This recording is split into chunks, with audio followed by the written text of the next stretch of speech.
3 കിലോവാട്ടിന് 5 കിലോവാട്ടിന് എത്ര പ്രൈസ് വരുന്നത്? പ്രൈസിൻ്റെ കാര്യമാണ് ഇപ്പോൾ ഏറ്റവും അട്രാക്റ്റീവ് ആയിട്ട് ഇപ്പോൾ കസ്റ്റമറിനുള്ളത്. നേരത്തെ നമുക്ക് കുറച്ച് റേറ്റ് കൂടുതലായിരുന്നു. ഇപ്പോൾ നമുക്ക് 1 lakh കസ്റ്റമർ ഇന്ത്യയിലോ ഹാപ്പി കസ്റ്റമറായി ഉണ്ട്. ഇപ്പോൾ ഓൾറെഡി അതിൻ്റെ ഒരു സെലിബ്രേഷൻ്റെ ഭാഗമായിട്ട് 3 കിലോവാട്ടിന് നമുക്ക് 1,78,000 രൂപയാണ് ടാറ്റയുടെ റേറ്റ് വരുന്നത്. 5 കിലോവാട്ടിന് അറൗണ്ട് ഒരു 2,76,000 രൂപ ആണ് ടാറ്റയുടെ റേറ്റ്. നമുക്ക് മാത്രമല്ല ഓൾ കേരള ഒറ്റ റേറ്റാണ് നമുക്ക്.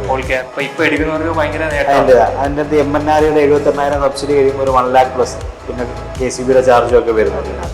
അത് പറയുമ്പോൾ വളരെ ചെറിയൊരു റേറ്റിൽ ടാറ്റയെ പോലുള്ള ഒരു ബ്രാൻഡ് നമുക്ക് വീട്ടിൽ സോളാർ സ്ഥാപിക്കാൻ സാധിക്കും എന്നുള്ളതാണ് ഏറ്റവും ഹൈലൈറ്റ് ആയിട്ടുള്ളൊരു കാര്യം. ഓൾറെഡി കേരളത്തിൽ തന്നെ 33,000 പ്ലസ് കസ്റ്റമേഴ്സ്, സൗര്യ എന്ന് പറഞ്ഞൊരു പ്രൊജക്ട് തന്നെ 18,000 പ്ലസ് കസ്റ്റമേഴ്സ്, ഹാപ്പി കസ്റ്റമേഴ്സ് കേരളത്തിലുണ്ട്. ഏറ്റവും ടോപ്പ് ചെയ്തിരിക്കുന്നത് ടാറ്റ പവർ തന്നെയാണ് കേരളത്തിൽ. അത്രയും ട്രസ്റ്റഡ് ആയിട്ടൊരു ബ്രാൻഡാണ്. ക്വാളിറ്റിയുടെ കാര്യത്തിലൊന്നും ഒരു കോംപ്രമൈസും ഇല്ല. അടിപൊളി ക്വാളിറ്റിയാണ് നമ്മൾ ഓരോ മെറ്റീരിയലും ഇറങ്ങുന്നത്.